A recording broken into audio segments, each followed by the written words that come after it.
Thanks, everybody, for joining us tonight. It's a beautiful night in Boston, and so I appreciate you coming and spending time with us.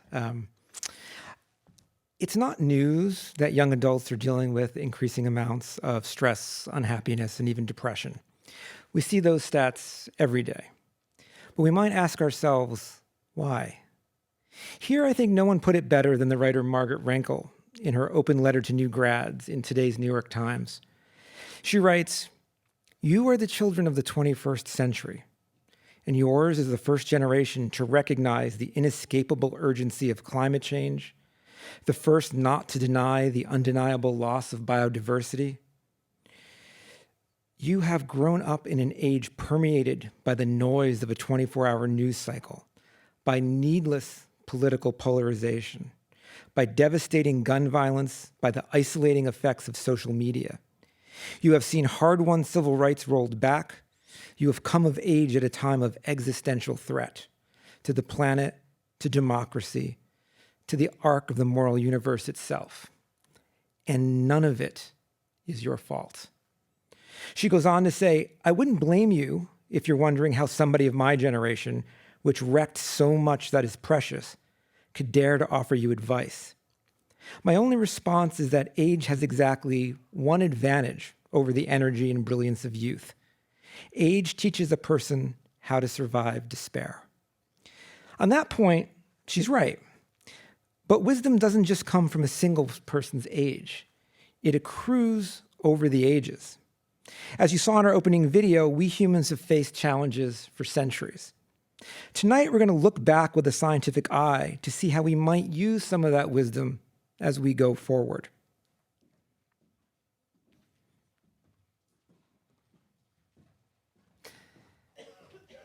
So on the end is Greg Epstein. Greg serves as the humanist chaplain at Harvard and MIT and authored the New York Times bestseller, Good Without God, What a Billion Non-Religious People Do Believe.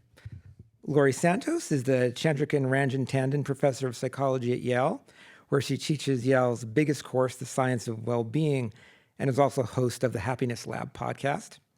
And Tyler Vanderweel is the John and Francis Lehman Loeb Professor of Epidemiology at Harvard's T.H. Chan School of Public Health, and he also directs Harvard's Human Flourishing program. So thank you all for being here. Tyler, I want to start with you. Social scientists have studied happiness and how it changes across the lifespan for a long time. But there's been some recent changes in that pattern, especially among young adults. What's going on? What's changing?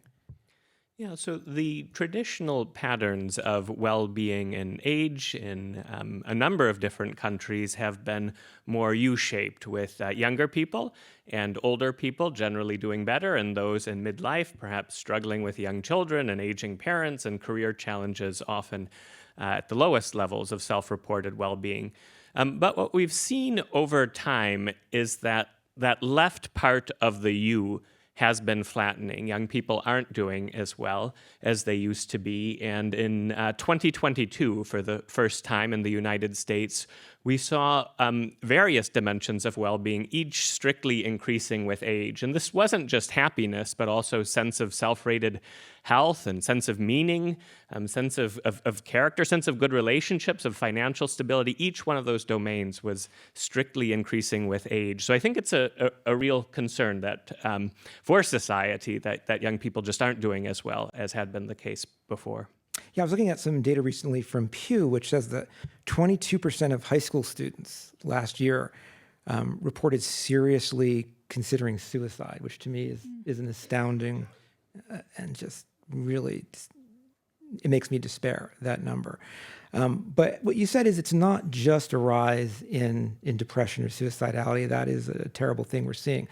But it's also just not flourishing, just not doing well. So there's a difference between actually suffering from, psychological issues versus just not living your best life. So when you study flourishing, what do you mean by flourishing? Yeah, so the working definition of flourishing that we've been using at the Human Flourishing program at Harvard is the relative attainment of a state in which all aspects of a person's life are good. So all-encompassing pretty much. But you might say, well, that's too broad to really be of much use. And so what we've tried to do is to say, well, any well-developed aspect of flourishing is going to be complicated, and it might vary across cultures and traditions and religions and philosophies, but what's sort of held in common across these different traditions and cultural understandings? And so, what I would argue is that any reasonable conception of flourishing would include the following 5 domains of life. Not that flourishing is reducible to these 5, but I think each is a part of it. And these would be happiness and life satisfaction, physical and mental health, meaning and purpose, character and virtue, and close social relationships. Again, this is not exhaustive of what flourishing is, but I think each is a part of it. I think each of these 5 domains also satisfies the following 2 criteria.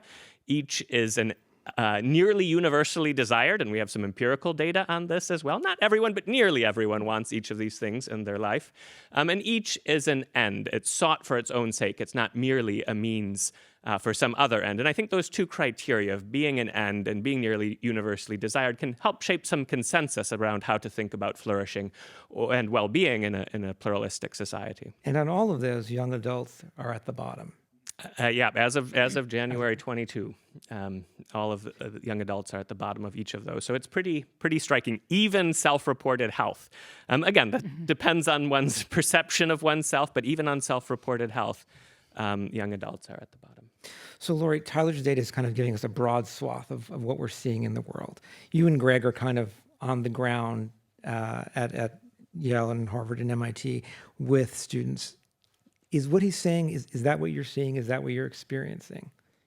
Yeah, I mean, for me, that was what I was seeing on the ground, at Yale. So I have this role on campus where I'm a head of college on campus, which is kind of Yale, Harvard. There's schools like Hogwarts and Harry Potter where there's like colleges within a college. I'm head of Silliman College, and that means I live on campus with students. And I expected college student life to look like what it was like when I was there in the 90s. And it simply wasn't. I was just seeing like incredibly high rates of depression, anxiety, suicidality, panic attacks, but also just like low-grade stress and unhappiness, overwhelm, burnout, and these really, these young people I cared about. And so that was one of the reasons I decided to teach my course, is that it felt like this community was really suffering and they were really looking for skills that they could use to kind of build up. What are the kinds of things, behaviors and mindsets you could put into place to maybe move towards flourishing on all those 5 aspects that Tyler was just talking about. Now, in some senses, it might seem surprising because if you think about, for the segment of young folks who are going to college, if you get into Yale, if you get into Harvard, you've kind of hit the lottery and you should be happy. Yet they aren't. What we were talking about with the grind, with Eliza and Fonzo, is that something you're seeing? Yeah, definitely. I often talk about, some of the many biases that we see in happiness research, but one of them is this thing known as the arrival fallacy, right? When I get married, I'll be happy, or when I get a promotion, I'll be happy. But for many of my students, when I get into Harvard, Yale, MIT, I will be happy. And to talk about this, I showed students these little videos that students put online. They're these funny YouTube videos where students find out they get in. It's like, I get into Harvard, and they scream, yeah. And students in my class who saw them said, yeah, that was the moment that I get in. But that moment of joy lasted about 0.1 second. Immediately after that, I realized there's the next carrot I'm going to run to. And now the carrot's further away. The rungs of the ladder are even steeper, and it's just going to get harder and harder. And so this kind of quest for extrinsic rewards, this sort of growth at all costs, like you feel like you're chasing something. And even if you catch it, there's going to be an immediate next thing to chase. And that feels infinite. I think it feels harder. It definitely feels harder for students in certain identity communities. And it just feels really different than things felt 20 years ago. Greg, is that your experience as well? Oh, I'm really worried. I'm really worried about students who are trying to win a rat race, and it's making them miserable. It's not going to a good place later in life, I don't think either, because I keep in touch with alumni from now 20 years and plus. And, Yeah, one of my best high school friends who really had perspective on life put it best in her yearbook quote. She quoted Lily Tomlin. The thing about the rat race is even if you win, you're still a rat. And I think the students that I talk to on a day-to-day basis are really worried that they're being trained as rats. And they know one piece of information, which is that they have been trained really, really well as rats, and they know how to be rats. They're good at being rats. I'm sort of echoing the book about excellent sheep, but I'm purposely choosing a different metaphor here. Mm-hmm. They're really good at being rats, but they are afraid because they look in the mirror and they don't like what they're seeing, and they ask themselves, "Isn't there a better way?" But they don't know what that would be. And there's no real training for that. There's classes like Lori's, which is amazing. And I'm thrilled to be on stage with you because I really admire you setting a better example. But for the most part, there's no Sisyphus studies at the university level. And certainly there's a disincentive to have more of that at a place like Harvard or Yale or MIT because the people there are just so darn good at winning. Yeah. And I know in your role as chaplain, it's not just, I assume people are coming to you not just about academic stress, but winning brings up these questions of deeper issues in life of what do we owe each other? What do I need to do to be a good person? Yeah, and the problem is that winning all the time paradoxically makes you worse at connecting with people. It makes you worse at being a citizen of your community and of your country and of your world. It makes you worse at having just good, decent romantic relationships. I've been saying that the past year, since we've come back from the pandemic, there's been a hockey stick graph in my world and my life of students just wanting to talk about their romantic relationships because it's like, oh yeah, I know how to win at stuff. I know how to succeed at stuff. I have no clue how to succeed at this. What do you do? And it's like, oh, yeah, that's right. Because unlike your studies, there's no way to game this system. And I think I'll add, it's kind of messing students up in their community, but winning all the time doesn't make you happy. Ironically, what we know from the happiness science is that we notice the things that make us happy are things that are changes from happiness, right? You notice if everything's going well and something bad happens. You notice if everything's going medium and something great happens. You win the lottery or something like that. But if you're one of my students at Yale who's had perfect grades in middle school and high school, and you don't get any more happiness bang for your buck for that. That's just the status quo. That's just something you're anxious if you're going to drop below, right?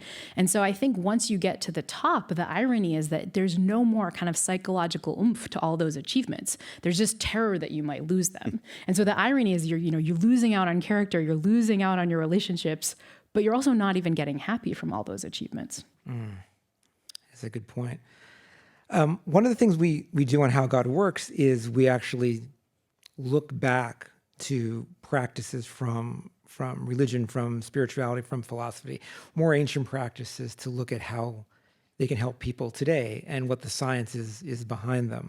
And I think as Lori and Greg were saying, right now, at least in regular education at high school level, at college level, there's really not that much of a focus on how do we find meaning? How do we find joy? Which is, I think, why Lori's class is as popular as it is. People are thirsting for that.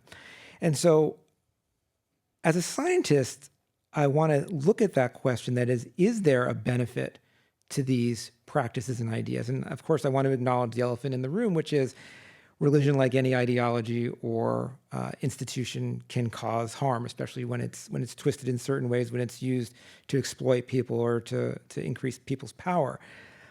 But it would be strange if thousands of years of thought that was meant to help people meet life's challenges didn't have something to offer. And what started me really on this road is a lot of Tyler's work. So Tyler, you've spent a lot of time exploring this question, and I think you found that engaging in religious or spiritual practices actually offers empirically measured benefits. Is that right? So the work we've done in a lot of large cohort studies where we take a group of several thousand people and then follow them up for a number of years and try to control for everything under the sun to isolate the effects of what we're interested in and looking at.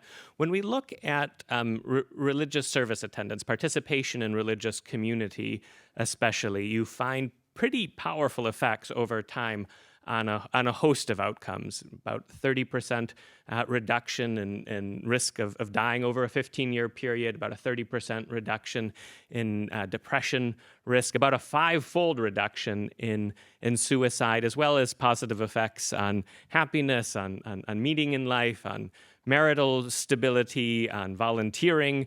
And so it does seem to be powerfully shaping people's lives. With adult populations, what we find is that participation in religious community, that communal aspect, is quite a lot more powerful than any sort of private practice. The story's a little bit more complicated, it seems, with adolescents and young adults, where there we do find similarly participation in religious communities has these effects.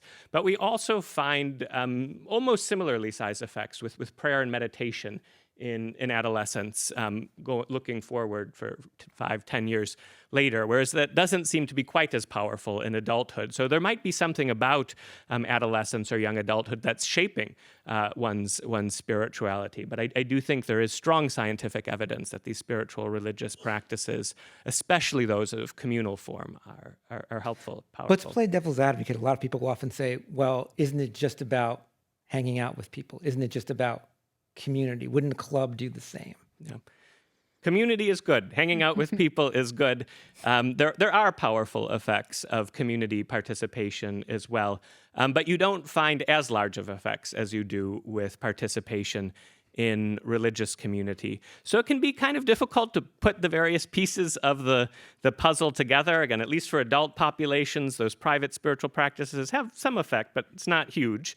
So it's not just private spirituality. You do find an effect of participation in all sorts of communities on well-being, but the effects of religious community are even larger. So I think some of what's going on here is that what religious communities are doing is it's bringing together the social with a set of common values, of common purposes, of seeking the transcendent or communion with the divine, with a common sense of caring for one another. And I think it's that coming together of the social and the religious values that really gives religious communities their powerful effects on health and well-being. But again, that's not to say that other forms of community participation are not also valuable. I really think they are, and we should be trying to help foster greater levels of community participation, I think, throughout society, especially in this era post-pandemic, where so many communities have been on the decline. But I do think religious communities do have especially powerful effects. To me, it's like socialization plus. I mean, the thing that always got me about Tyler's data is it didn't matter if you said you believed in God. It mattered if you were actually engaged in doing something, engaged in the practices. And, I think about religious practices all the time. One of my favorite examples for why they're useful are things like mourning rituals. When people deal with grief, if you think about it, what's something we all do at religious funerals and grieving rituals? We eulogize the person. And it seems really normal, but if you think about it, it's kind of weird. Because if I just lost a job that I love, or if my significant other just left me who I love, I wouldn't want to spend all my time thinking about them because it would make the pain worse.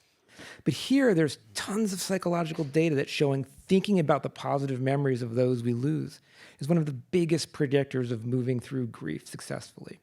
In sitting Shiva, the Jewish mourning ritual, people come together in groups of at least 10 to say prayers, and they say them often as they sway or do things together. We know from motor synchrony, when we do things together, it just causes us to feel closer to other people, to have more empathy. David, so, I will interrupt though for a second. Yeah. Because if you eulogized your breakup, or if you eulogized your loss of a job, you wouldn't be spending all of your time, as you just said, focusing on it. You would be spending a discrete, brief amount of time really feeling the negative emotions, feeling the sadness, feeling the grief, and that would actually free you to go on and get your next job or go pursue your next relationships more contentedly. It's the fact that we run away from even 10 minutes of negative emotion that gets us into so much trouble, I think. That's a fair point. We'll get to that. But that aside, fostering those positive memories are really good ways of doing things. But there are lots of ways they work. So what I want to talk a little bit about is exactly this. So, Greg, you're a humanistic rabbi, which means you're an atheist. You don't believe in God, but you do believe that certain practices actually help people meet life's challenges. So in your experience, how do those types of practices build community, and do they do it successfully? Yeah. So I was trained to be a humanist rabbi or a secular humanist rabbi. I've been serving for the past 19 years now as a humanist chaplain. I was trained with the idea that it's not whether you believe in God or not, it's what do you believe about God? God to me is the Judeo-Christian God is the most influential literary character perhaps in the history of humanity.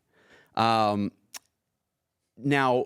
the idea is, what are the alternative practices that one can build to take advantage of, as you've cited, really effectively, the great research that we've got where we know intuitively and now through social science that there are benefits to religion, right? And one of the benefits, by the way, is just knowing who you are, not just who you're not.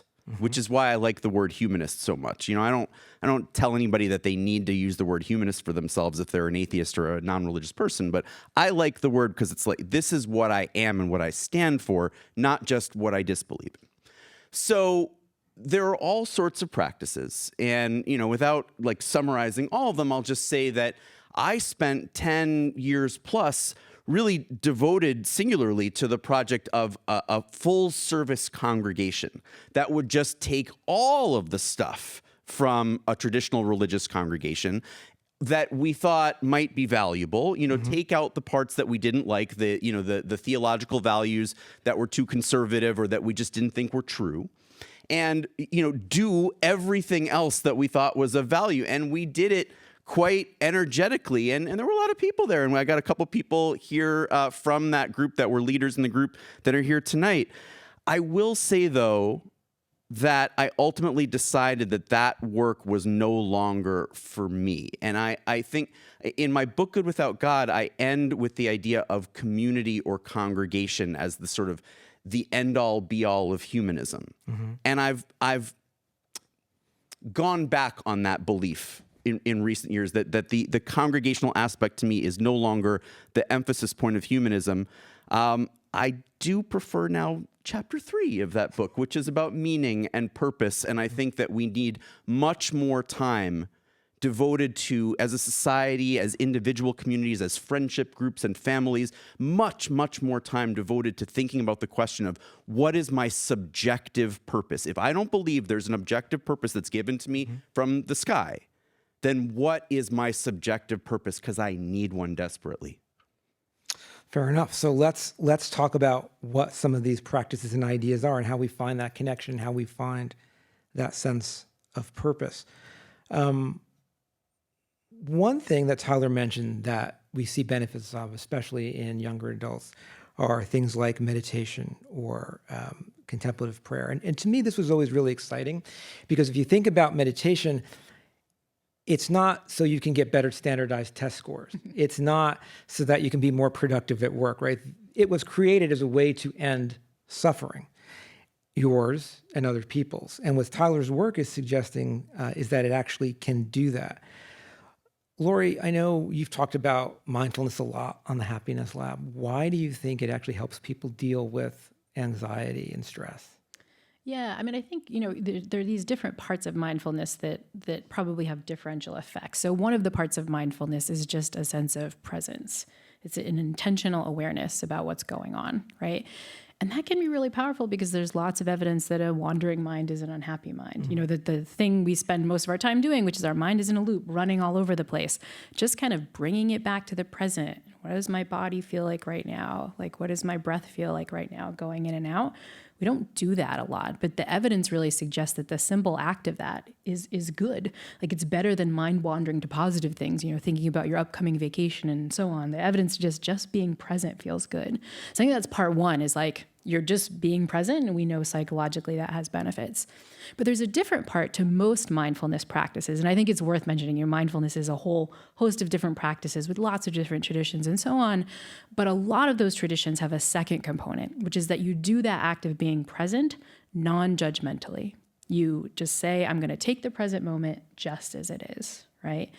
And that practice of non-judgment, of noticing bad things, noticing good things, and kind of just allowing them to be there, that seems to do a different kind of separate work, right? It gets back to something Greg was talking about earlier, which is the idea that we allow ourselves to be with negative emotions. We allow ourselves to be with feelings, physical feelings that might feel uncomfortable and so on. And you train yourself to just sit with that. You train yourself to have equanimity in the face of that.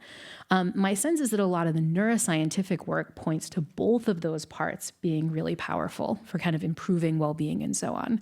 And again, I think this is this part where, the neuroscience folks have to be incredibly humble, because, folks in spiritual traditions have realized that both of those parts have been really important for millennia, if not longer. And so Lori asked you, Greg, or raised this point, which I was going to say to you. Do you think is that ability to sit with potential pain or rejection or failure, is that lacking in a lot of the students we see today? Does that make them uncomfortable or frightened? I think so. I mean, a lot of scholars of kind of what's going on with young people today really say that, young people today are really failure deprived. That's the kind of big failures, right? You're not allowed to fail. Parents step in. This is a lot what helicopter parenting, or lawnmower parenting, as it's currently called, because parents are sort of mowing the lawn to get all the, messed up grass out of the way, right? It's beyond helicopter parenting at this point. But a lot of that's about preventing failure, preventing opportunities for failure, and so on, right? But I think today's modern generation, I think this isn't just young people, this is all of us, are really distress tolerance deprived, right? When we don't feel good, we take a pill. We get a headache, we take a pill. When we're kind of depressed, we want to, switch things, or, shut that down, or hold our emotional beach ball under the water as long as we can. And I think, anything that comes up, we want to really run away from it. And we have lots of tools to run away from that. How often has everyone in the audience, when you're feeling anxious or bored or any even mild negative emotion, whipped out your phone and given your brain something else to do? And so I think that we're kind of getting out of practice with these states that are part of human nature, part of the human condition, that don't really feel that good. And I think we're honestly kind of encouraging our younger people to do that more and more. I had another thought on kind of capacity building to deal with negative emotions, which I think is really important, and I think all of us agree on that. And that's how do we deal with things when we feel wronged, when we feel hurt? And I think one of the spiritual practices in this regard is forgiveness. Mm-hmm. And I think learning how to forgive one another, how to replace ill will towards someone who's offended you with goodwill, is really important, and can be freeing, can be a very powerful alternative, either to trying to suppress what's happened or to ruminate on it. And in some of our own work at the Human Flourishing Program, we've tried to distill the last 30 years of work in clinical psychology on forgiveness into a simple self-directed workbook to promote forgiveness with 5 simple steps. The REACH model, REACH, recall the hurt, empathize with the offender, commit to forgive. Realize that forgiveness is an altruistic gift. Commit to forgive. Hold on to forgiveness, realizing that the anger will come and go. So we've just completed a large randomized trial of this forgiveness workbook in 5 relatively high-conflict countries: Colombia, South Africa, Ukraine, Indonesia, and Hong Kong. And we've found effects of this forgiveness workbook, not just on promoting forgiveness, but reducing depression, reducing anxiety, increasing these various aspects of flourishing. So I think forgiveness itself is an important spiritual practice, closely connected with religious traditions, but that can be practiced by anyone. So I think dealing with those negative emotions, working towards, when appropriate, restoration of relationships through those processes of forgiveness is another helpful way to try to work through negative emotions and to bring restoration. I was going to ask you about forgiveness, but how about self-forgiveness? That is, sometimes, right, we can forgive other people, and that is a part of many religious traditions. But so is forgiving ourselves. I've heard Greg and Lori talk about how people are afraid of the failure that comes. What do we know about self-forgiveness and how that helps? Yeah, I think self-forgiveness is also important. Again, if one thinks about forgiveness as replacing ill will towards the offender with goodwill towards the offender, that can be applicable to oneself. We all do things that are wrong also, and things that we think we shouldn't have. And sometimes those feelings of guilt can be so strong that we feel that bad should happen to us. And I think if that's the case, I think it's reasonable to bring up that notion of self-forgiveness, getting rid of that ill will towards oneself, replacing that with goodwill. I think many religious practices like confession and absolution help bring about a sense of forgiveness from God, which also can lead to a forgiveness of self. But I think, again, there are ways to bring about that forgiveness of self and independent of those religious practices. And that can be helpful and important as well. Do we have any data linking self-forgiveness to better mental health? We have carried out one study. It's not a randomized trial like the workbook, but one study on self-forgiveness, a group of about, I think, 5,000 or 6,000 adolescents and young adults, suggesting fairly notable effects of self-forgiveness on reducing depression and anxiety as well. And I think this notion of self-forgiveness is also related to another concept that I think is important for kind of failure in these things, which is self-compassion. It's kind of setting up an attitude towards yourself where you know you're going to forgive yourself after the fact because you kind of recognize you're just human and mistakes happen and you want to be kind to yourself. You know, there's lots of documented psychological evidence from folks like Kristen Neff at the UT Austin and others that having an attitude of compassion towards yourself, by which you recognize your emotions, you recognize you're just human, you commit treating yourself like you might treat a close friend, that these things are incredibly related to promoting well-being, reducing trauma, even in like war situations. She has data of reductions of PTSD with Afghan and Iraq veterans who learn these self-compassion practices. But interestingly, it also impacts people's performance. You procrastinate less. You're a better partner to others. You kind of learn compassion for others because you're good at applying compassion to yourself. Anything you can do to keep advancing self-compassion as a thing, Lori, it's a huge service to our communities and to the world. But I'll add to that there's one particular, what I've now come to think of as almost a secular spiritual practice that comes up again and again in the conversations that I have with students. And you wouldn't necessarily think of this as a spiritual practice, but I have really decided that it is, because it works a lot better than just trying to get people together and organize rituals and, get them to donate so there can be more rituals forever. So what it is there was a psychologist, 20th century psychologist named Alice Miller, who wrote a little book called The Drama of the Gifted Child. Everybody read the first 10 pages of this, please. You can stop after that. And the idea is you may have been raised by parents who loved you and cared about you and wanted the best for you, and unintentionally, sort of psychologically sent you the message that when you did something great, they rewarded you for it without realizing that that's what they were doing. And so you got the idea, maybe, or at least let's say I got the idea, because I came to this very much from suffering from it myself. I got the idea that with these good, wonderful parents, that I was worth the space that I occupy on this planet because I excel, because I do well, because I achieve, because I win. And therefore, you begin to view yourself and the world as this sort of instrumental exercise in achieving value, in like having worth that justifies your existence.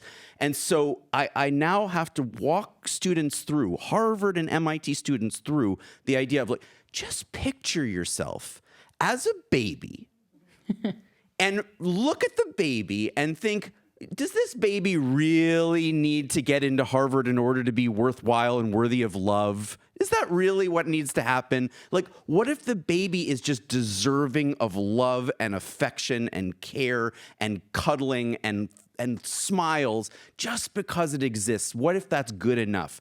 And some students will really say to me, David, oh, that's laughable, Greg. That's like I hear you. I know you're coming to this from a good place, but that's actually funny to me that I would look at life that way. But that's the spiritual practice that I'm recommending. Let me go to the other end of life then, which is not, is the baby worthy of love, but thinking about the end, which is contemplating death.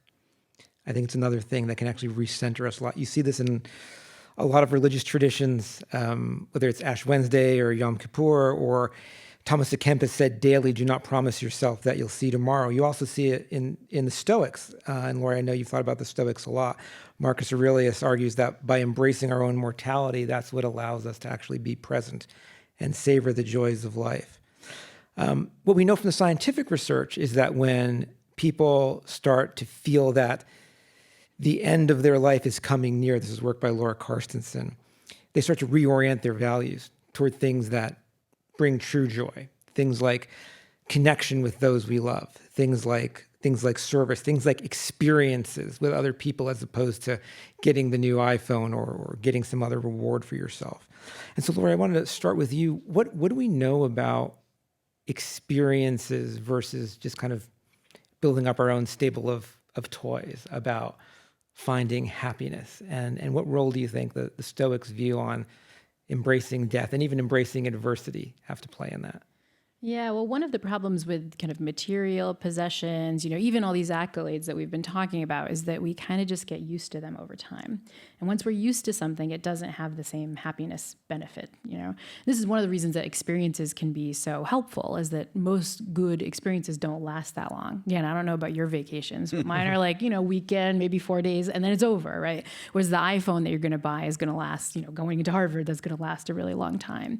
And so that means that investing in experiences can sometimes give us more of a happiness bang for our buck, but not just because they kind of last longer, they also tend to be much more social, right? Both in when you're having them, you often do experiences with other people, but you often can reflect on experiences with other people. Even if I took a solo vacation, I might, meet Greg for coffee and tell him, oh, I went to, the Bahamas or whatever, and we'll share that information. Whereas it's kind of really boring for Greg if I'm like, hey, I got this new iPhone, let me tell you about all its features. Like, that's kind of boring. So experiences are infused with kind of not getting the same sort of hedonic adaptation, as the psychologists call it, that we have for other things. They're infused with more sociality and so on. But I think the spiritual traditions, the Stoic traditions and others, give us other ways to kind of break hedonic adaptation that's not just through experiences, even for our own achievements and relationships and so on. And one of my favorite practices that I talk about on the podcast is a practice known as negative visualization. It's kind of like, taking the death right to the door of whatever you have. And so the Stoics often thought that you should wake up in the morning and you should think, everything good that I have is gone. My spouse has left me. I've lost my job. I've lost my health. I'm lame in my leg. I'm going to get ostracized. They didn't think you should ruminate on that forever. Just kind of a little 5 minutes in the morning. Just really think about what that would be like, and then go throughout your day. And the Stoics realize that if you have that moment where you're thinking all these bad things are going to happen and they haven't happened in your real life, you will be able to appreciate them more, because you kind of overcome that getting used to it. If you think, oh, my spouse is going to leave me, and then all of a sudden when your spouse says hello in the morning, it feels really good.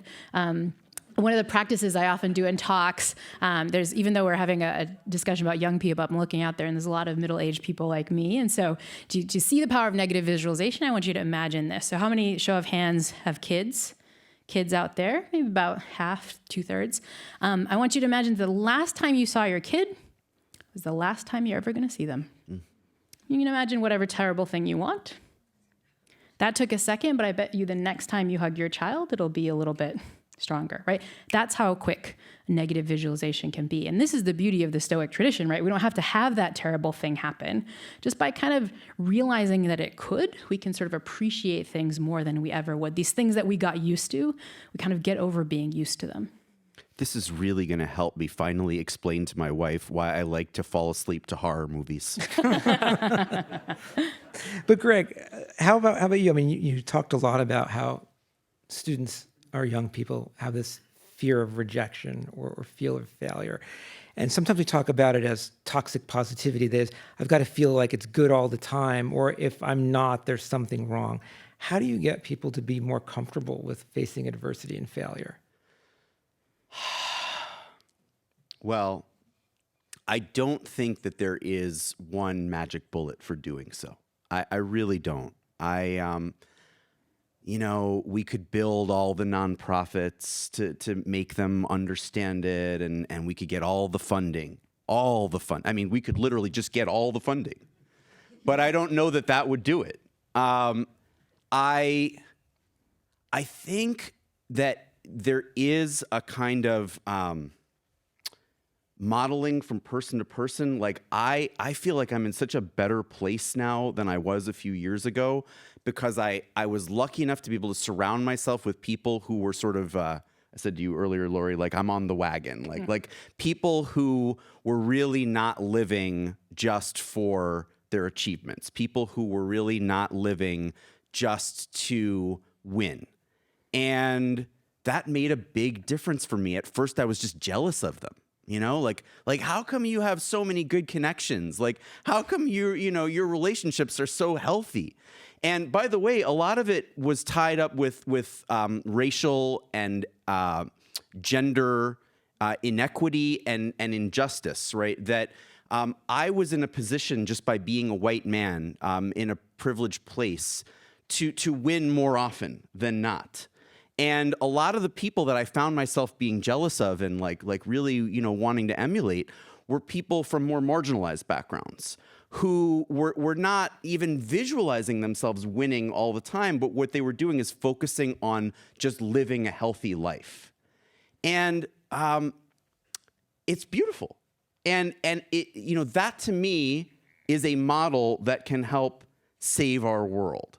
And it takes, at times, people in positions like mine, making some sacrifices, because you don't want to put it all on the marginalized person of color, to be some sort of model minority, right?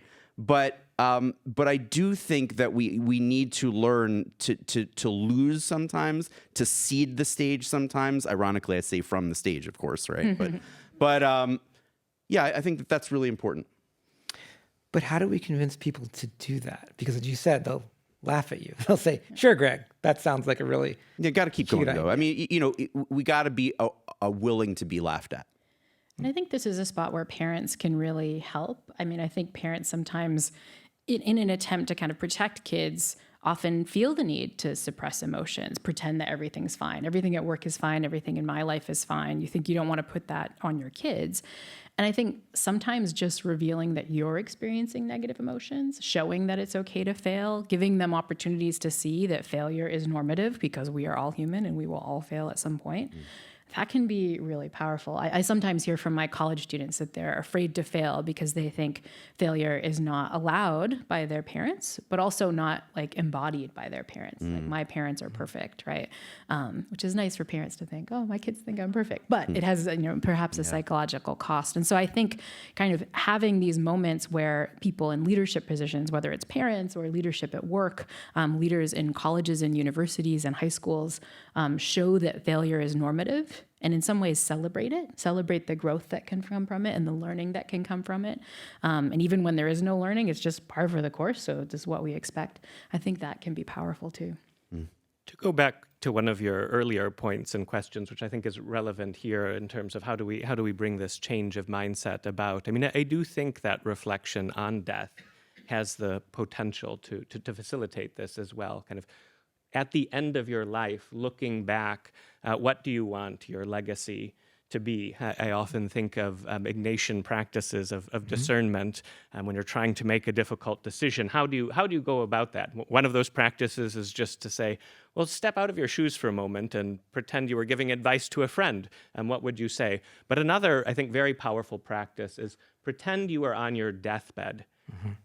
What would you want to have done in this given situation? And I think that practice, that kind of seeing that decision making from the perspective of the end of one's life is very powerful. I mean, from a religious standpoint, often that's kind of looking towards the afterlife, and how does this decision now relate to that final communion with God? But I think it is more relevant generally as well. There was one study that asked people at the end of their life, what do you wish you had done differently? And I think the three most common responses were spending more time with people, connecting with people, reflecting more, taking time to step back and trying to understand life, going to Greg's questions on meaning and purpose, but then also returning more. That was one of the three most common responses, giving back, trying to make the world a better place, making those sacrifices. So I think taking that perspective of how am I going to think about this at the end of life? How am I going to think about this as I face death? Can be a powerful way to try to bring about some of this change. Well, I think this is where we see that synergy, right? Whether it's the Ignatian practice, whether it's Montaigne, who always said, always have a little death in your mouth so that you're ready for it. It changes the way you think. To Laura Carstenson's work, right? She showed that even having people, it was basically a modern psychological version of the Ignatian prime, which is think about you're going to die. And suddenly what people valued changed. And I think we saw this a lot in the pandemic, right? For most young adults, death is far off. You're at the prime of your life. You feel healthy. But during the pandemic, suddenly death, the shadow of death, was there for everyone. And what the scientific data show is that at least people began to change what they valued. And I think it's one reason we saw, not the only reason, but one of the reasons why we saw the Great Resignation, right? People were beginning to say, why am I doing this? Why am I being the rat in the race? And they are still struggling with that and changing their views. And one of the other things we saw a lot about is service. I know, Laura, you and I talked about that. What does service do for us? I mean, there's so much evidence that doing for others is really what makes us happy. And I think this is something that the modern culture gets wrong, right? You know, look at any magazine article today and you'll see self-care, treat yourself, self. But if you look at the science of what happy people are actually doing, happy people are volunteering more often, happy people controlled for income are donating more money to charity. It's really not about being self-oriented and self-care. It's really much more about other care when we dig into the data. And I think this is another spot where I think the rat race kind of hurts our young people, is that the rat race is all about you, your achievements, your individual accolades, your individual rewards. Often it's not a rat race to kind of see who can help others the most. And I think that's one of the reasons that, you know, our young people who are kind of running these rat race, sort of climbing all the rungs of this accolade ladder, are so unhappy. So let me ask you this, because I always have a worry. I mean, we've talked about how forgiveness, meditation, contemplating death, related things can help people change what they value, learn what truly brings them happy, what brings them happiness. But part of me worries a little bit, and maybe it's not a fair worry, you can tell me, but by helping people adapt, are we making them complacent? That is, is this enough? Greg, what do you think? We were going for a certain food metaphor here. Is that what we were talking about earlier? Yeah. So I was my whole career up until pretty recently was devoted to the individual solution, right? Mm-hmm. I didn't necessarily think of myself as a neoliberal, but in some ways, I guess that's what I was. I mean, you know, in the sense that I was looking for solutions that you know could work for individuals, for small groups. You know, if we build this congregation and we develop these leaders, et cetera, then you know society will change. But you can talk all about healthy eating, all you want. You know, oh yeah, let's eat healthy food. Let's get healthy food to people. But if there's arsenic in the rice, if there's heavy metals in the chocolate, then you can talk all about healthy eating all you want, and people are going to struggle. They're going to get sick, and they're probably going to die sooner than they need to, right? Because you're teaching them, you know, well, prepare the meal this way, prepare the meal. Well, they're not going to start a farm themselves just to make arsenic-free rice. They're not even capable of it. I'm not. Are you? You know, there's heavy metals in the chocolate. right? I was told, I demand a recount because, a refund, because I was sold a bill of goods that dark chocolate was good for me. So I developed a healthy addiction to dark chocolate. Well, turns out don't eat so much of it because it's got heavy metals in it.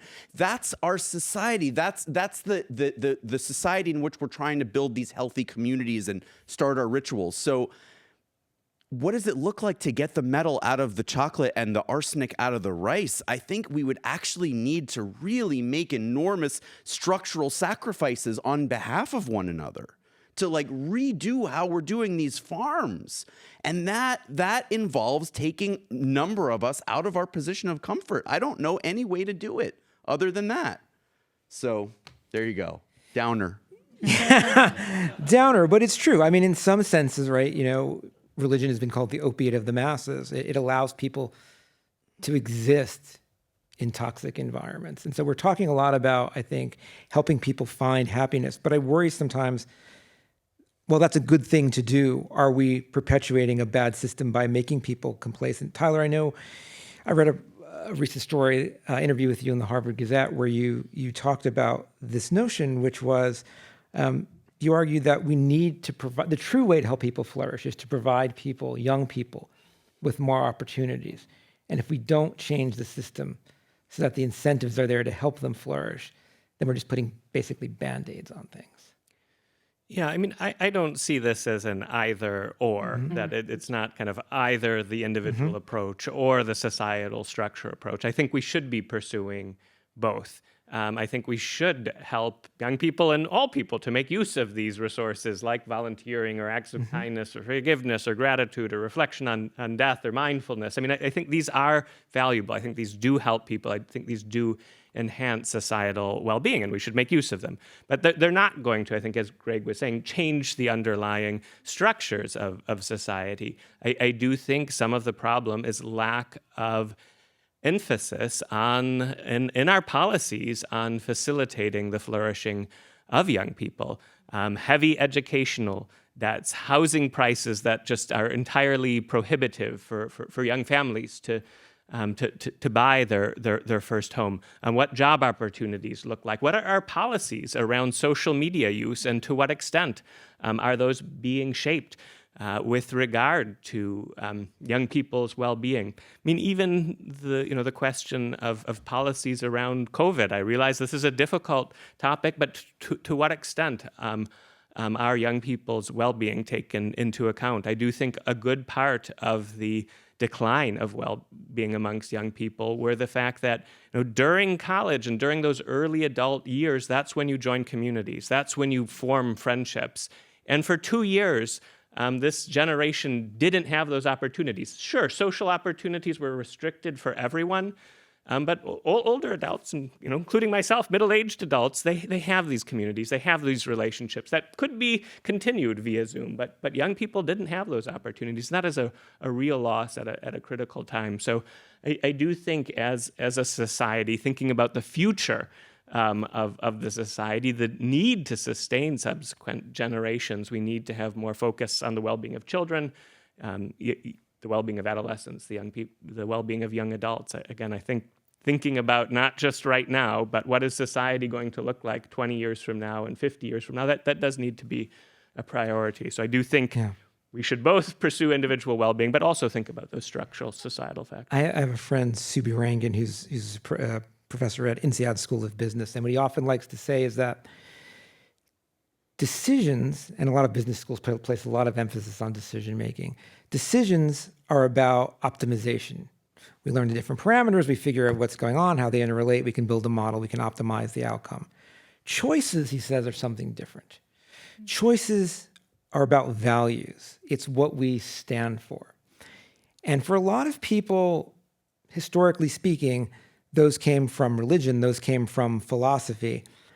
Nowadays, I think a lot of what you hear over and over again is that in business schools, people are focused on meeting responsibilities to shareholders as opposed to these other, more noble goals.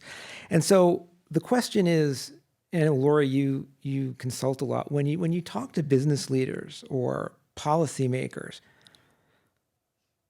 what are they basing their moral decisions on? I think you're right. It's maximizing shareholder value, right? I mean, I think, this idea, a lot of the ideas that come from capitalism, are the values of our culture, Protestant work ethic, run the rat race and run it the best you can. And sometimes step on the other rats when you're running the rat race, right? But I do think when you look at what the science is teaching us about happiness, you start to realize that those values could never work, even if your ultimate goal is just to be happier, even if your ultimate goal, honestly, is just to perform better. Like the hints is that the values of communality, values of being a little bit more communal, values of pro-social behavior, values of taking time for yourself, taking rest, taking time off, these are values that are going to come in more. And so I think, we have to kind of shift away from these values that we've gotten from our kind of capitalist growth at all costs system.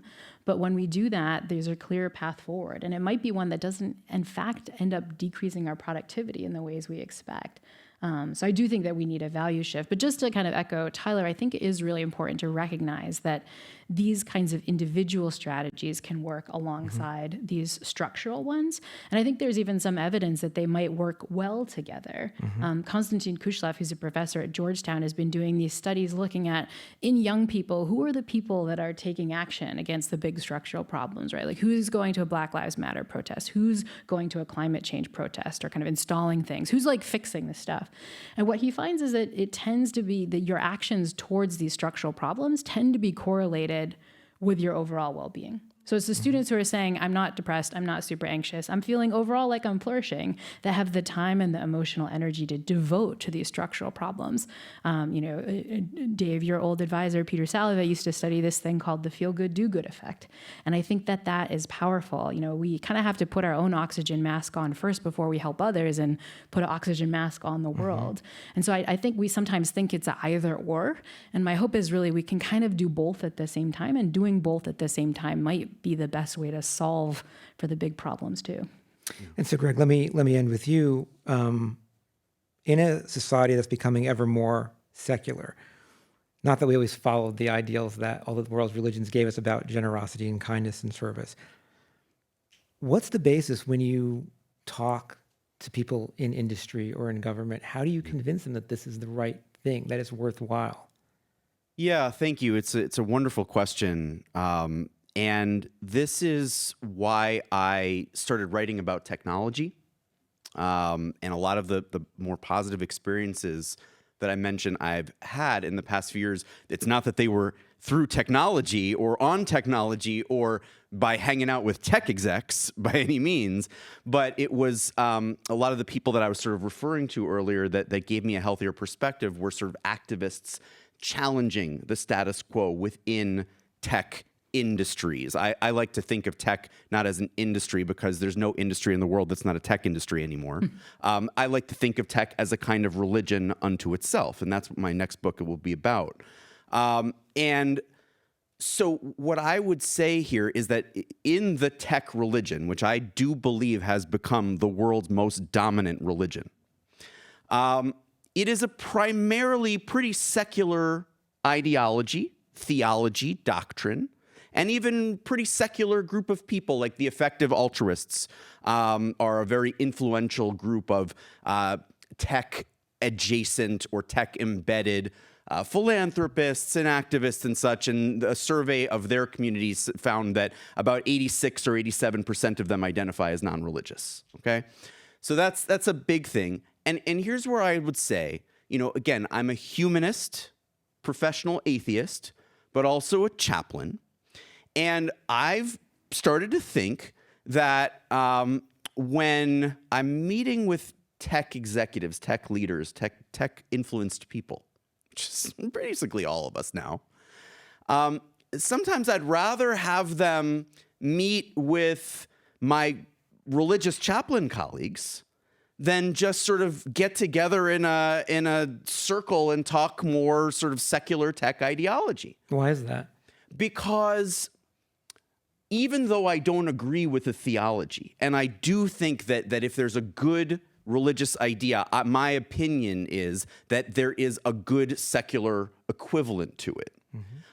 Still, if that's not where you're at, that's not where you're at. You know, I'm not in the business of trying to convert people to atheism either. I have no interest in that. That's not a guarantee that it's going to make you a good person. So I would rather have, if you know, it may be that the Episcopal chaplain or the Muslim chaplain or the Zoroastrian chaplain, who I'm good friends with and I just think he's great, will have a better way of articulating to you through his or her tradition why it is good to sacrifice some of yourself for better communities, better mental health, better societal health, more love, more compassion, including self-compassion. And if that'll do it for the tech industry, I'm all for it, because they need all the help they can get for all of our sake. Well, I think this is the message of what we're trying to do here at How God Works.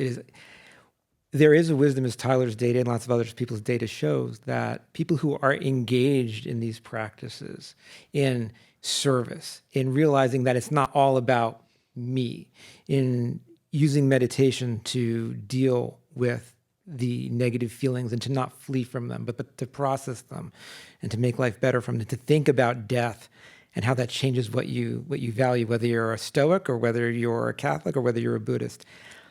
I can't tell you whether or not God exists. Even Richard Dawkins, the world's most famous atheist, will say he can't tell you for certain.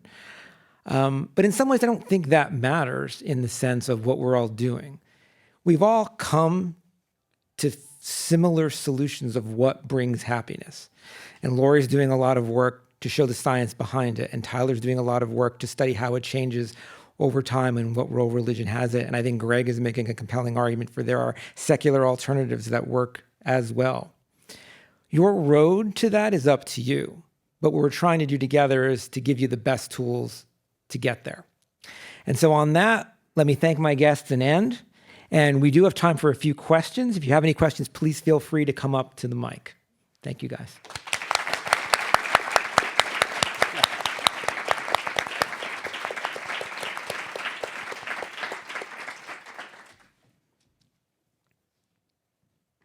Thank you for a wonderful panel, so inspiring.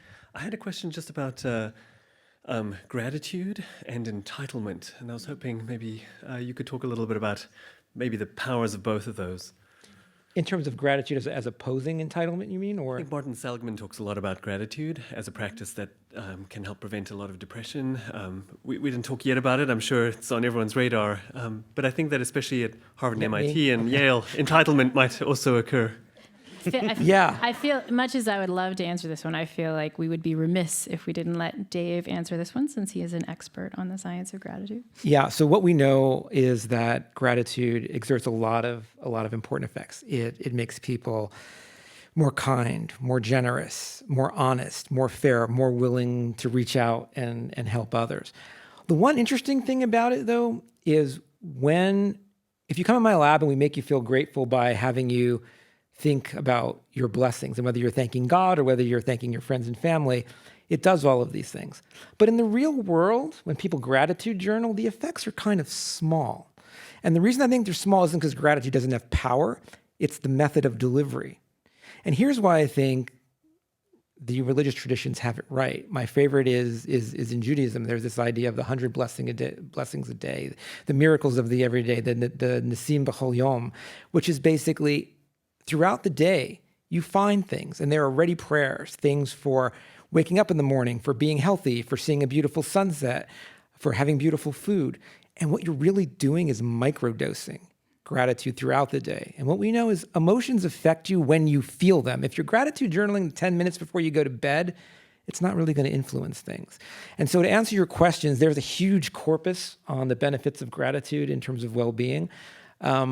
But I think we've got to find better ways to help people experience it more frequently. Yeah.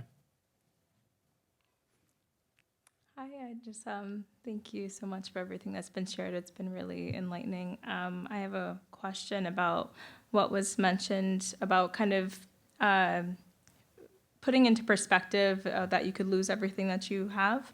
I have a question because I feel that a lot of people who either either are anxious or experience anxiety or who are depressed probably think a lot about these things.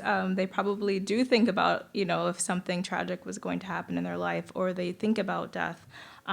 So it's kind of a two-folded question, but how it doesn't seem in their cases that it's helping them at least be happier.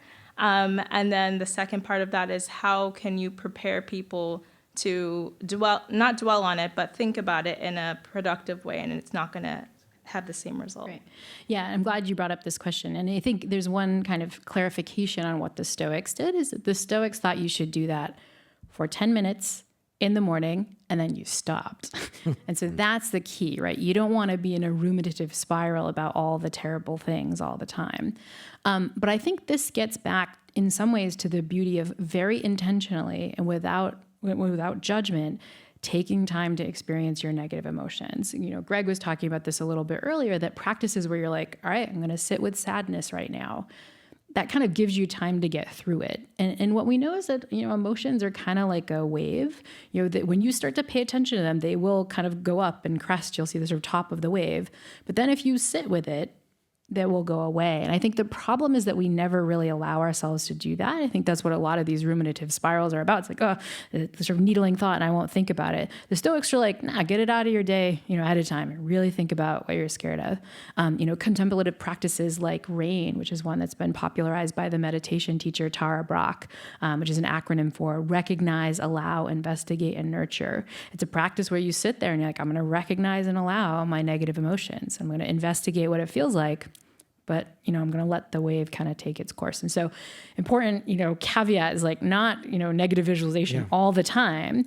And if you're in a state where you're negatively visualizing a lot, what would it look like to really take a very specific time to sit with that emotion?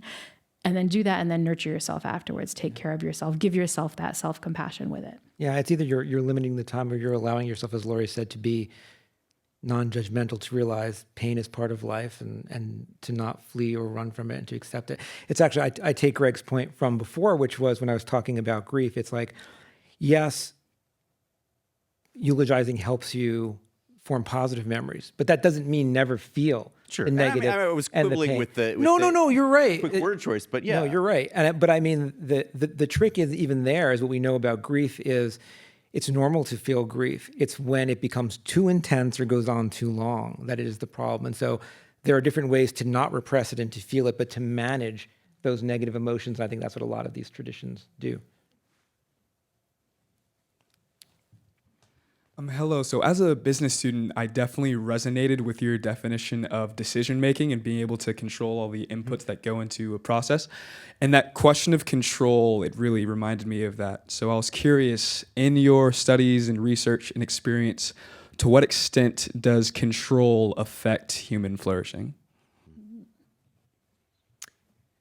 It's certainly relevant, and it is difficult to kind of piece apart how does control relate to a sense of mastery, to a sense of purpose, to a sense of meaning, to a sense of happiness. How do we disentangle all of these things? And I definitely do not have a definitive answer for you. When we have tried to kind of pit the different aspects of well-being and positive psychology against one another to see what is most dominant, when we control for all of them simultaneously, we have found in terms of psychological state, purpose does seem to be especially important. Now, again, it's complicated. How much purpose can you have when you don't have control? But kind of when we do this, purpose emerges as one of the most important. But again, they are all strongly correlated with one another and have positive effects on each other. So I think each plays an important role. I mean, I think this is this part where spiritual traditions have kind of weighed in a very profound way on this. Get back to the Stoics, and they were all about, that you divide the world into two things: the things you can control, your thoughts, your mindsets, and so on, and the stuff you can't control. And they thought if you tried to control the stuff you can't control, you will be. There's a lovely Epictetus quote where it's like, you will be miserable, you will fail at work and your family. It's this wonderful, long, Roman kind of quote.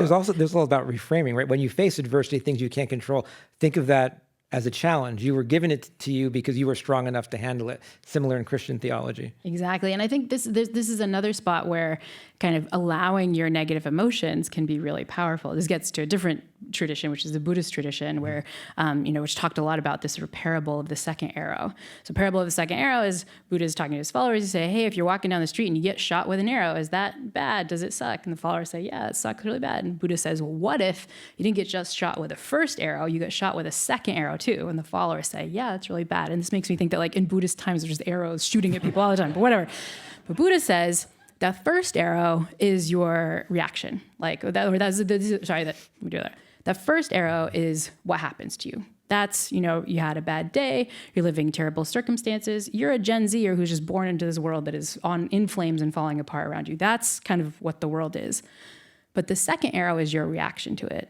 If you get so angry that you can't, actually take action to fix it, or you get so sad that you can't get out of bed, or you develop a mindset of hatred and not compassion and so on, what Buddha says is like, that's on you. Like the Stoics, he realized like, you can control that. It's going to be hard, but you can work to develop through contemplative practices a way to control that. And so the idea is like, whenever you realize you're stabbing yourself with the second arrow, that's a spot where you actually really do have control. You can control your reaction to things. And that idea of control has been so powerful for me. My podcast co-hosts, when I'm complaining about something, will routinely send me the emoji of two arrows. It's archery if you're looking for the emoji. And it will remind me like, oh, that bad thing that happened, that was on the world. But me complaining to him for 2 hours after it happened, that's on me. That's on me. All right, we have time for one more question if anybody would like. I had one more question. So thank you all very much.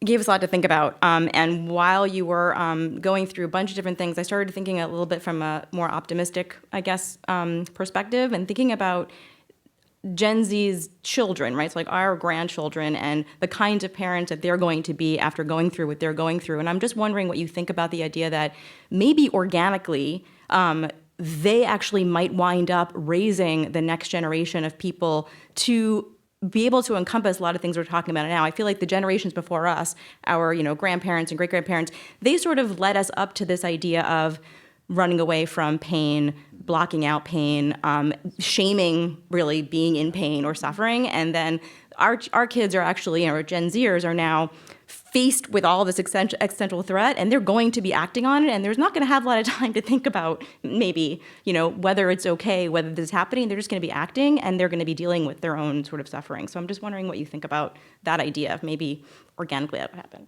It might happen. It really might happen, as you say, if they are able to, among other things, relinquish control. Like that, that's the issue. Eliza was talking in the introduction. It was really interesting to hear their perspectives, and combined with this discussion, she was talking about how she relinquished control of, she gave up the well-paying job for the fun job, and she's not sure where that's going to head. And there's a lot of that. There's a lot of the sense of, are we going to be able to win all the time, to control everybody and everything all the time? Or are we prepared to live in a world where we'll be able to spend more time nurturing one another, spend more time with compassion for one another and with ourselves, but lose out on some of the short-term victories that we might otherwise pile up into the sky?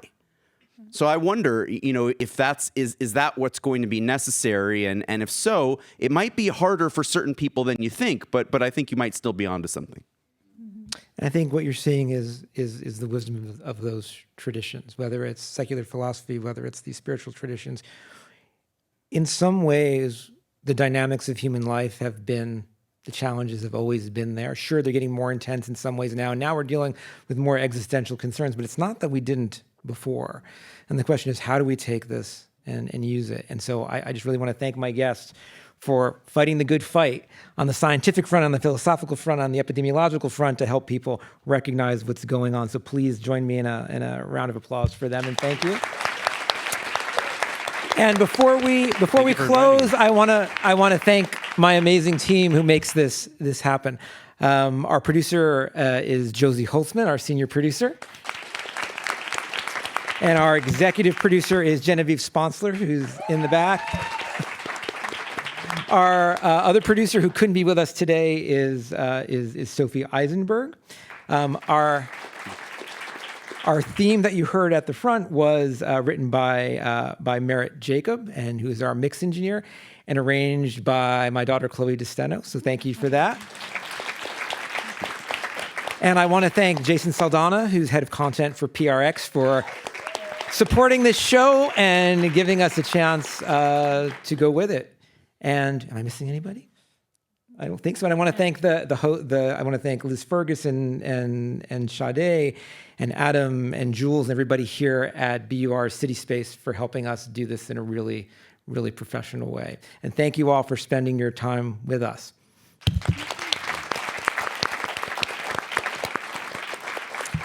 And we've got free books and stickers outside, so please help yourself. And if you want to ask the guests any questions on a one-on-one level, I've learned water bottle stickers are a big thing.